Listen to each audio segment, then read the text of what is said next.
Olá, queridos amigos, continuando os nossos estudos acerca do discurso escatológico de Jesus, guiados pelo olhar de evangelista Mateus, hoje, ainda no capítulo 24, adentraremos ao versículo 37 e seguintes, que nos dizem respeito acerca dos tempos de vigilância. Vamos lá.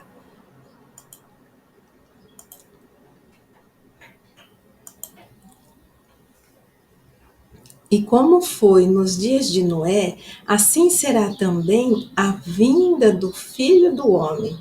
Porquanto, assim como nos dias anteriores ao dilúvio, comiam, bebiam, casavam e davam-se em casamento, até o dia em que Noé entrou na arca. E não o perceberam, até que veio o dilúvio e os levou a todos. Assim será também a vinda do Filho do Homem. Então, estando dois no campo, será levado um e deixado o outro. Estando duas moendo no moinho, será levada uma e deixada outra. Vigiai, pois, porque não sabeis a que hora há de vir o vosso Senhor. E como de costume, as preciosas colaborações que precisamos ter para um estudo desse, só que lembrando como foram os dias de Noé, porque Jesus faz menção a esses dias. Então, fomos buscar lá no Antigo Testamento, em Gênesis, alguns versículos que tratam dessa passagem de Noé. Vou lê-los rapidamente para podermos concatenar as nossas ideias e fazermos as ligações e inferências necessárias. Deus disse a Noé: darei fim a todos os seres humanos, porque a terra encheu-se de violência por causa deles, eu os destruirei com a terra. Você, porém, fará uma arca de madeira de cipreste, divida-a em compartimentos e revista-a de piche por dentro e por fora. Faça com 130 metros de comprimento, 22 metros de largura e 13 metros e meio de altura. Faça-lhe um teto com vão de 45 centímetros entre o teto e o corpo da arca, coloque uma porta lateral na arca e faça um andar superior, um médio inferior. Então, o Senhor disse a Noé: entre na arca você e toda a sua família, porque você é o único justo que encontrei nesta geração. Noé, seus filhos e sua mulher, e as mulheres de seus filhos entraram na arca por causa das águas do dilúvio, casais de animais grandes, puros e impuros, de aves, de todos os animais pequenos se movem rente ao chão. Vieram a Noé e entraram à arca como Deus tinha ordenado a Noé. E depois dos 7 dias, as águas do dilúvio vieram sobre a terra. Os animais que entraram foram um macho e uma fêmea de cada ser vivo, conforme Deus ordenara a Noé. Então o Senhor fechou a porta. 40 dias durou o dilúvio e as águas aumentaram e elevaram a arca acima da terra. As águas prevaleceram, aumentando muito sobre a terra, e a arca flutuava na superfície das águas. Todos os seres vivos foram exterminados da face da terra, tanto os homens como os animais grandes, os animais pequenos que se movem rente ao chão e as aves do céu foram exterminadas da terra. Só restaram Noé e aqueles que com eles estavam na arca. Foi uma bela recapitulação, né? De Noé e o dilúvio. E aqui Jesus, então, fazendo comparação aos dias de Noé, ele nos remete a uma época em que poucos estarão vigilantes, prestando atenção. Assim como na época de Noé, todo mundo continuava com a sua vida normalmente, apenas Noé precavido, obedecendo aos desígnios divinos, vigilante e atento. Seguindo.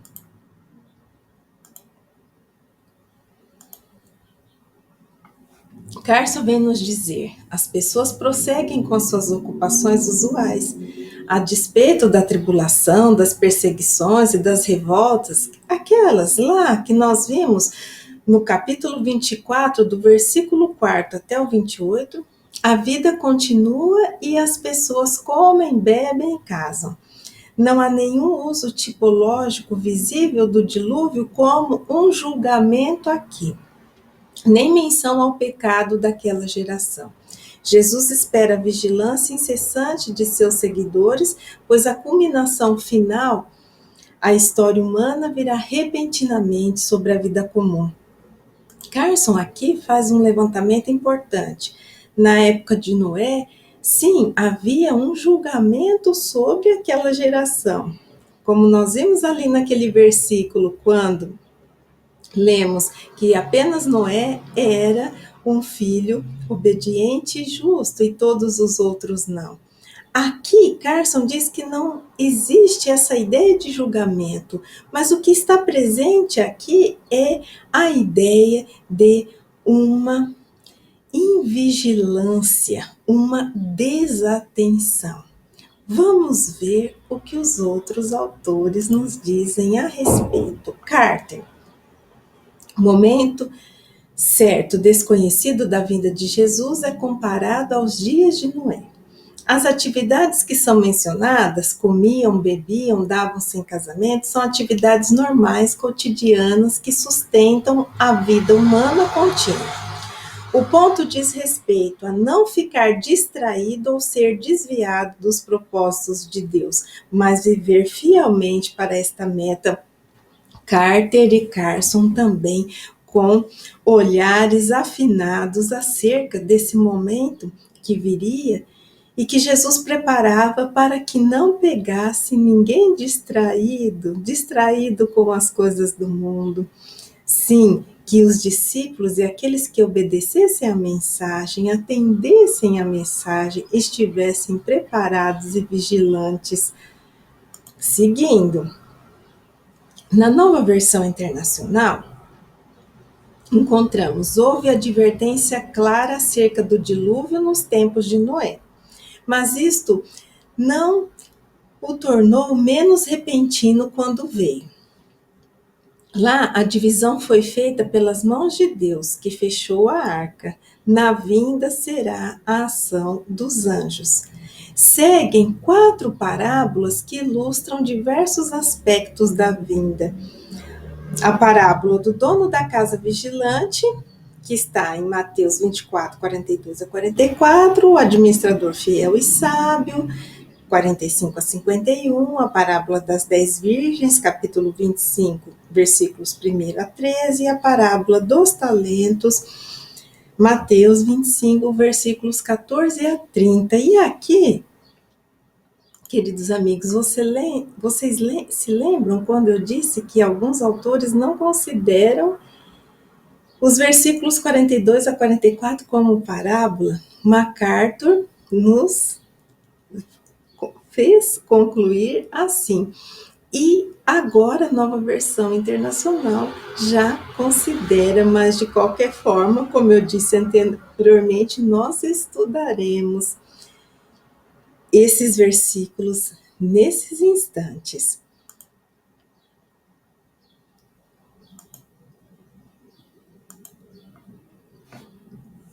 E aqui, algumas reflexões nós precisamos fazer acerca dos versículos 40 e 41. Porque ali, então, a imprevisibilidade do momento da vinda. Só que depois nós encontramos 2 quadros em que uma pessoa seria levada e outra deixada. E o que será que significa isso? Para Carson, essas duas vinhetas não enfatizam a separação contundente causada pela vinda do Filho do Homem, mas que a imprevisibilidade do evento. Mas a imprevisibilidade do evento por meio da separação repentina. Dois homens estão trabalhando no campo, um deles é levado e o outro é deixado. Duas mulheres trabalham no moinho, e o moinho é operado normalmente por duas mulheres agachadas, uma de frente para a outra, arrasta a pedra cerca de 180 graus. Talvez as duas sejam irmãs, mãe e filha ou duas escravas domésticas. Todavia, não importa quão próximo seja o relacionamento das duas. Uma é levada e a outra é deixada. Não está claro se levada quer dizer levada em julgamento ou levada para ser reunida com os eleitos. E eu gostei demais dessa ponderação de Carter. Levada em julgamento ou para ser reunida com os eleitos? E aqui Carson, então, desculpem, ele vê o foco dessa passagem, a ênfase dessa mensagem na imprevisibilidade do evento mais do que o evento da separação das pessoas. Vamos ver a opinião agora de Carter.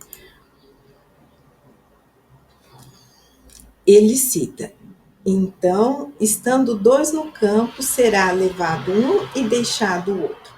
Refere-se a dois homens ocupados na mesma atividade com consequências imensamente diferentes. Mas qual é o levado? É o justo levado ou é o injusto levado e consignado às trevas? De modo algum está claro. Ele diz que o verbo tomar como indicativo de salvação do perigo e o verbo deixado como indicativo de julgamento. E ele traz essas conclusões de tomar como indicação de salvação e deixar como indicativo de julgamento, baseado em alguns versículos bíblicos. Só que temos mais contribuições acerca desse assunto, que não é um assunto em que as interpretações são unânimes. E desde que nós nos concentremos para extrairmos as nossas conclusões de maneira coerente, outros olhares podem surgir. Podemos entender o contexto da mensagem para nos auxiliar na compreensão e também podemos solicitar ajuda a outros estudiosos e grandes mentes que muito contribuíram para que a verdade do Mestre fosse espalhada, difundida e melhor entendida. Vamos lá? Kardec tem muito a contribuir para o nosso entendimento acerca de levado e deixado. No Evangelho segundo o Espiritismo, capítulo 3, ele nos diz: os espíritos que encarnam em um mundo não se acham a ele presos indefinidamente, nem nele atravessam todas as fases do progresso que lhes cumpre realizar para atingir a perfeição. Quando em um mundo eles alcançam o grau de adiantamento que esse mundo comporta, passam para outro mais adiantado, e assim por diante, até que cheguem ao estado de espíritos puros. São outras tantas estações, em cada uma das quais se lhes deparam elementos de progresso apropriados ao adiantamento que já conquistaram. eles uma recompensa ascenderem ao mundo de ordem mais elevada, como é um castigo o prolongarem a sua permanência em um mundo desgraçado, ou serem relegados para outro ainda mais infeliz do que aquele a que se veem impedidos de voltar quando se obstinaram no mal. Olhem com bastante atenção para essa parte em negrito, serem relegados para outro ainda mais infeliz. Entretanto, os mundos felizes não são orbes privilegiados, visto que Deus não é parcial para qualquer de seus filhos. A todos dá os mesmos direitos e as mesmas facilidades para chegarem a tais mundos. Fá-los partir todos do mesmo ponto e a nenhum dota melhor do que aos outros. A todos são acessíveis as mais altas categorias. Apenas lhes cumpre conquistá-las pelo seu trabalho, alcançá-las mais depressa, ou permanecer inativos por séculos de séculos no lodaçal da humanidade. Queridos amigos, vamos refletir um pouco acerca do que Kardec nos disse. No contexto do Evangelho, há muitas moradas na casa de meu pai que se refere a esse capítulo. Kardec está se referindo aos diversos tipos de categorias de mundos habitados, como dissemos em um dos estudos, primitivos, provas e expiações, regeneração, ditosos ou felizes, ou celestes e divinos. Então, Kardec está dizendo que a todos é dada essa oportunidade de progresso e todos têm esse acesso. Só que, para habitar um mundo superior ou um mundo melhor do que se vive, é preciso que haja o esforço de cada criatura no sentido de melhorar-se, progredir-se, evoluir. E assim, aqueles que não conseguem acompanhar o desenvolvimento daquele globo, o que acontece muitas vezes? Eles são relegados a outros, condizentes com a sua condição moral e com a sua condição espiritual. Então, aqui é a justiça divina operando sem privilégios a ninguém. Tudo que é conquistado com o esforço e a perseverança de cada um. Vamos prosseguir um pouquinho mais para depois fazermos as nossas conclusões acerca de levado e deixado.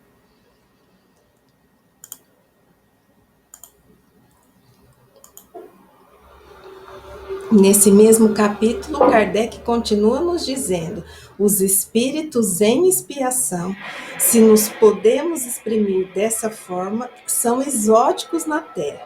Já viveram noutros mundos, donde foram excluídos em consequência de sua obstinação no mal, e por se haverem constituído em tais mundos causa de perturbação para os bons. Prestemos atenção nesse grifo, excluídos em consequência de sua obstinação no mal e para não causar perturbação para os bons.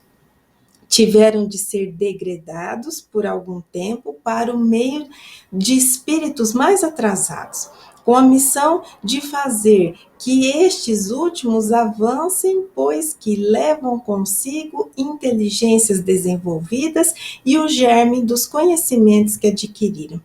Daí vem que os espíritos em punição se encontram no seio das raças mais inteligentes, por isso mesmo, para essas raças é que de mais amargor se revestem os infortúnios da vida, e que há nelas mais sensibilidade, sendo, portanto, mais provocadas pelas contrariedades e desgostos do que as raças primitivas, cujo senso moral se acha mais embotado. E aqui, traduzindo, o que ele está nos dizendo? Lembrando que Kardec estava se referindo a um outro contexto. Não estamos aqui querendo desviar o foco, mas compreender essa parte do Evangelho utilizando dos ensinos de Kardec. Então, Kardec nos lembra que espíritos que se obstinam no mal, que ainda não atingem esse progresso moral, mas o progresso moral independe do progresso intelectual. Então, para não causar a desordem ou perturbar a ordem desse planeta que muda de grau evolutivo, esses espíritos, então, que já não condizem com essa condição moral, encarnam em um outro mundo condizente com a sua condição, de categoria ao inferior àqueles que eles habitavam, mas que eles têm a função de fazer, então, progredir aquela população, porque a parte intelectual já está desenvolvida, eles já tiveram experiências em diversas áreas e podem contribuir, sim. É uma categoria de espíritos que sofre grandes testes e contrariedades, porque a sua consciência também já está mais ampliada. E agora, o que nós poderíamos concluir de levado e deixado? Temos as opiniões dos teólogos e gostaria de pedir permissão para expor o meu olhar, que pode não ser o olhar da maioria de vocês, está sujeito a concordâncias e a discordâncias, mas vou explicar a minha tese através dos ensinos de Kardec. Pensando que a Terra passará por uma grande transformação, que o reino foi proclamado por Jesus, mas até ele ser completamente instaurado, como nós vimos dos capítulos, no capítulo 24, dos versículos 4 até o 31, grandes tribulações e grandes aflições assolarão a terra. E todo esse período será culminado com um momento de transformação que no discurso está simbolizado pelo sol escurecer, pelas estrelas caírem do céu, mas, segundo a nossa interpretação, são simbolismos para simbolizar uma transformação do velho mundo, dos velhos padrões de comportamento. Então, aqui na Terra reinará os valores celestes e divinos implantados através do reino da palavra, como dissemos e várias vezes repetimos, pela palavra proclamada por Jesus. Então, se esse mundo se transformará e será um mundo melhor, quem permanecerá na terra? Quem será deixado na terra? Partindo desse pressuposto, será deixado na terra aqueles que estão condizentes com a nova condição moral do planeta. Aqueles escolhidos, e escolhidos no sentido de aqueles que, como disse Kardec, construíram as suas virtudes e mereceram, pelo esforço próprio e pelo trabalho árduo, estar nessa condição. Então, os deixados seriam aqueles que se renovaram, aqueles que se transformaram e que já estão com o Cristo vivo dentro de si. E essa passagem de dois no campo, das duas mulheres no moinho, e aqui nós vimos que a função de moer muitas vezes era realizada por pessoas da mesma família, porque essa divisão iria acontecer com pessoas tão próximas. Não é por capricho de Deus e nem acepção de pessoas, é simplesmente porque cada um encontra-se em um grau evolutivo, mesmo estando próximos ou mesmo estando dentro de uma mesma família. Vamos seguir com as nossas compreensões e reflexões?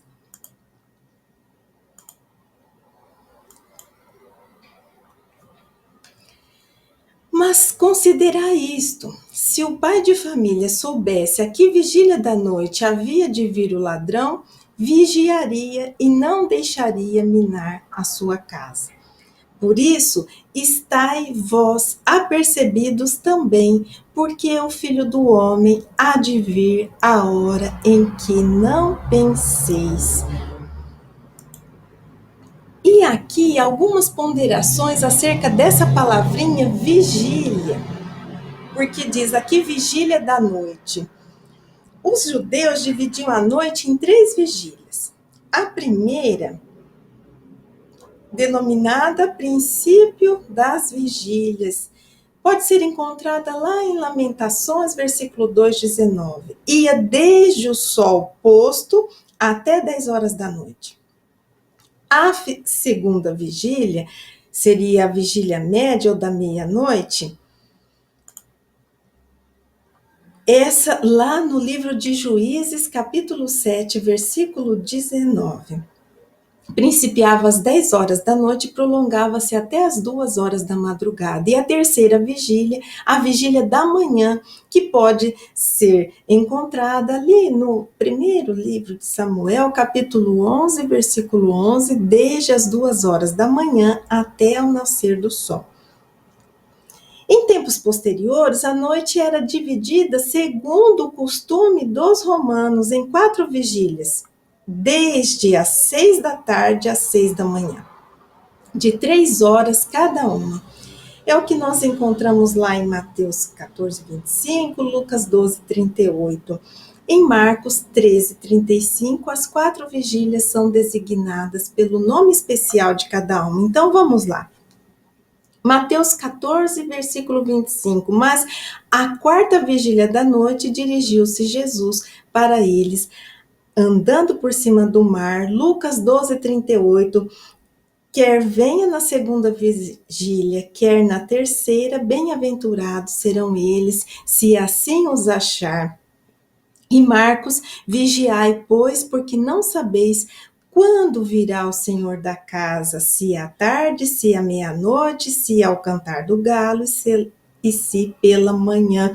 Então, inicialmente os judeus dividiam a noite em 3 vigílias e, posteriormente, segundo os costumes romanos, passou a ser dividido o tempo em 4 vigílias, das 6 da manhã das 6 da tarde às 6 da manhã, de 4 horas de duração cada uma. Se o dono da casa soubesse em que vigia viria o ladrão, ele provavelmente não deixaria que sua casa fosse assaltada. Foi essa comparação que Jesus fez aos discípulos. E vamos ver o que os estudiosos nos dizem respeito a essa comparação. Comparação essa, como disse, considerada também como a parábola do ladrão da noite ou do dono da casa vigilante.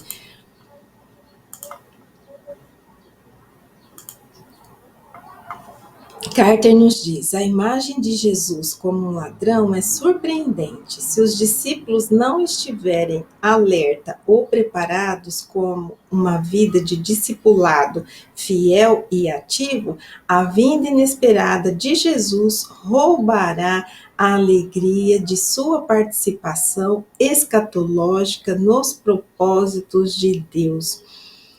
Carson diz: Desde que ninguém sabe a que horas ou durante que vigília o ladrão deve atacar, então é necessário vigilância constante, porque sob esse aspecto, a imprevisibilidade de sua vinda, o Filho do Homem assemelha-se a um ladrão.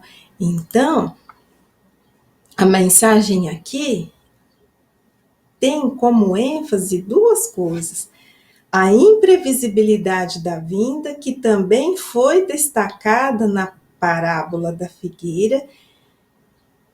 O dia não se conhecia, apenas o Pai, e lá a mudança da figueira, né, anunciando uma nova estação, assim como as mudanças ao redor anunciariam a vinda do Mestre, mas o tempo seria imprevisível. Aqui também a comparação à hora em que o ladrão chega e que é muito difícil sabermos em que momento chegará, então essa imprevisibilidade do acontecimento nos pede a outra ênfase da mensagem desses versículos, que é a vigilância constante. Então, aqui ênfase: imprevisibilidade do momento em que essas coisas iriam acontecer, no sentido da vinda ou da volta do Senhor,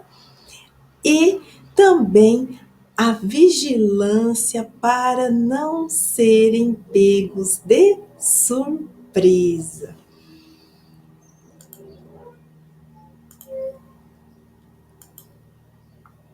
E aqui nós encontramos algumas referências a essa passagem na segunda epístola de Pedro, capítulo 3, versículo 10. Entretanto, o dia do Senhor virá como ladrão, no qual os céus desaparecerão ao som de um terrível estrondo, e os elementos se desintegrarão pela ação do calor. A terra e toda obra nela existente serão expostas ao fogo. Aqui também usando de símbolos e de linguagem forte para marcar esse dia, que será o dia em que a transformação, como vimos e interpretamos, estará instaurada sobre a terra. Transformação essa no campo moral, e o reino assim de Jesus instaurado. Na primeira epístola aos Tessalonicenses, capítulo 5, versículo 2, o apóstolo Paulo diz: pois vós mesmos estáis bem informados de que o dia do Senhor virá como ladrão à noite. E nessa epístola também, no versículo 4, entretanto, vós, irmãos, não estáis vivendo nas trevas, para que esse dia, como se fosse um ladrão, vos ataque de surpresa.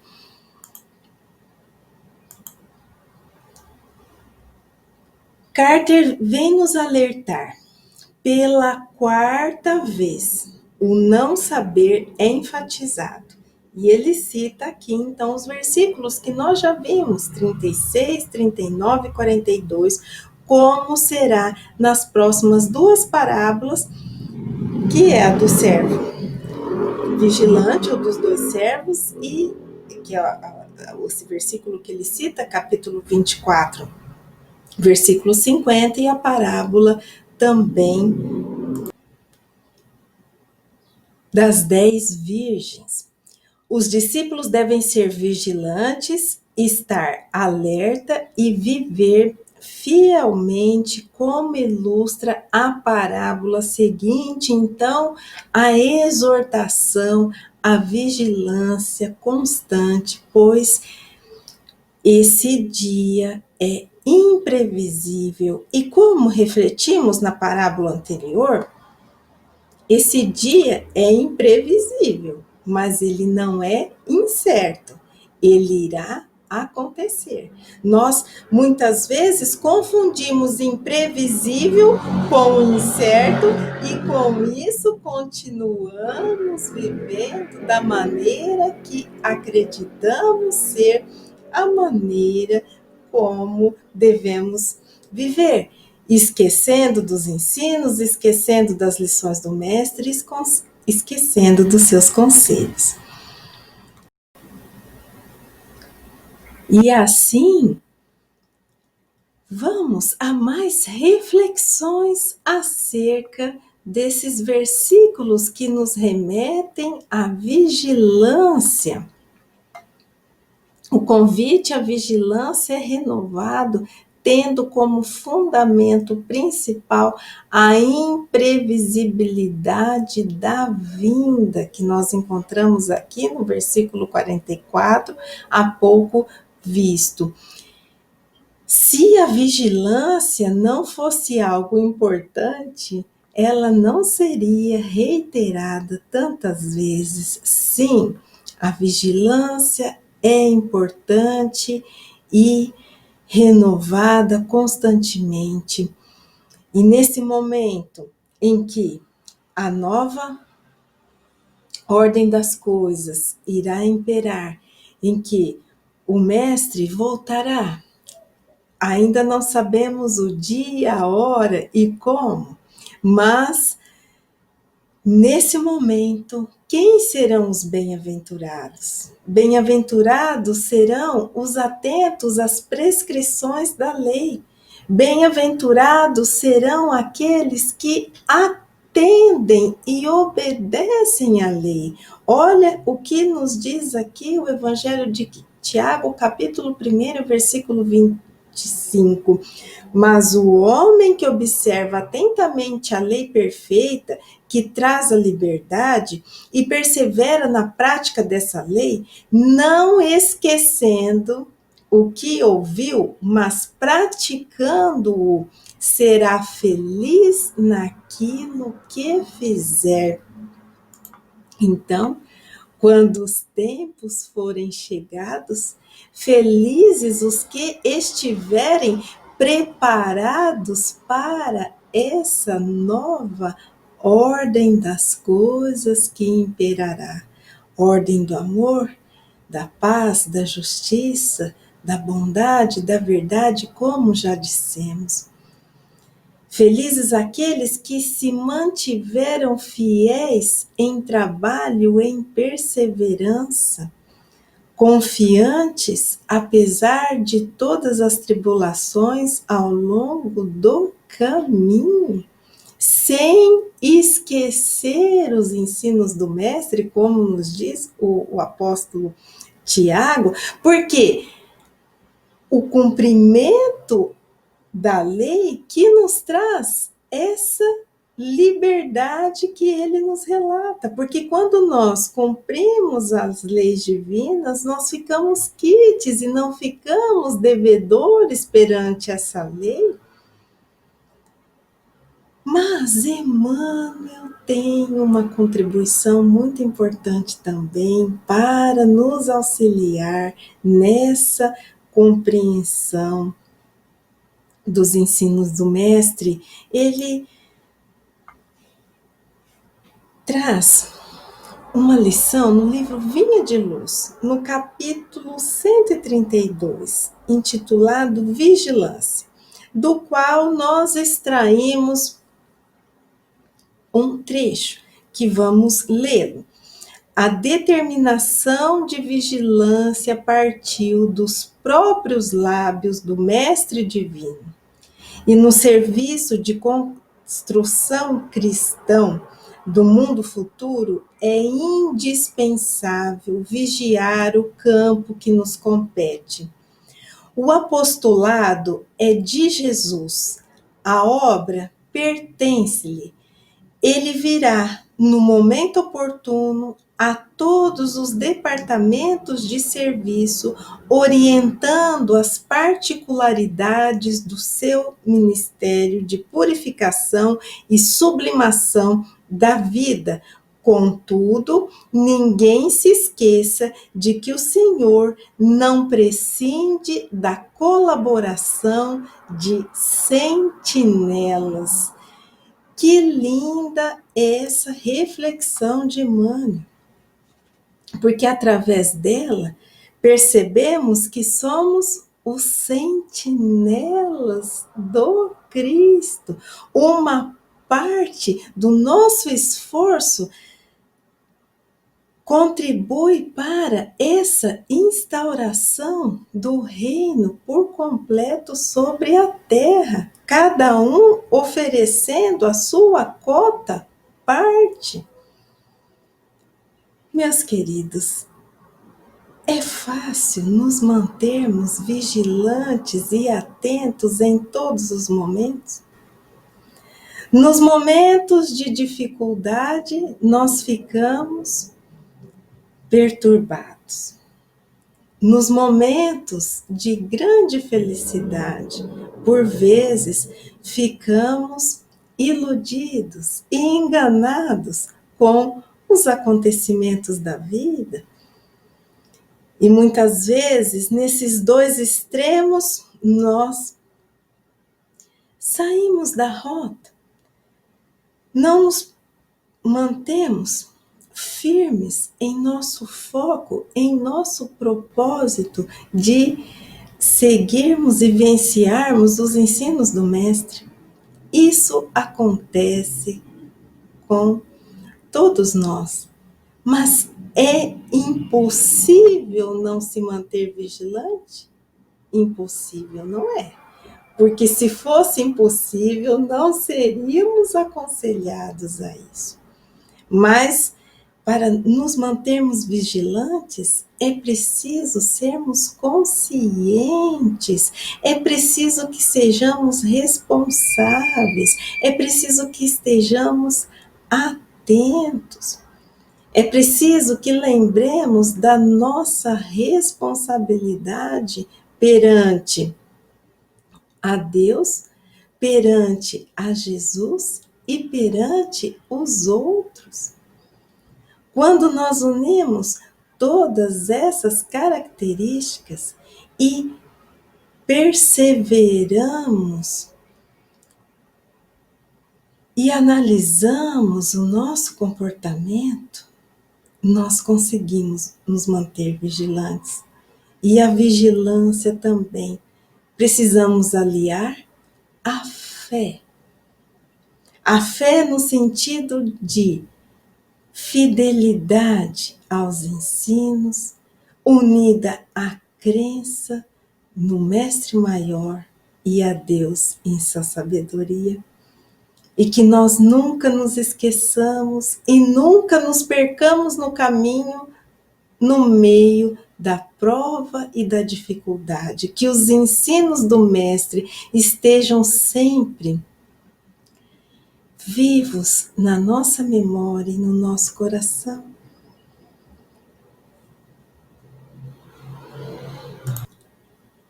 E que em todos os instantes possamos refletir mais ou menos assim. Tenha você uma vida de paz, refletindo sobre aquilo que faz, lembrando que de tudo é capaz. Tenha você uma vida de amor, por maiores que sejam os momentos de dor, sempre pode contar com o auxílio do Criador. Tenha você uma vida de alegria, de trabalho, dedicação e sabedoria, lembrando que a dificuldade é o ensinamento do dia. Tenha você uma vida de dedicação ao bem de todos, sem exceção, pois bem-aventurados são os puros de coração.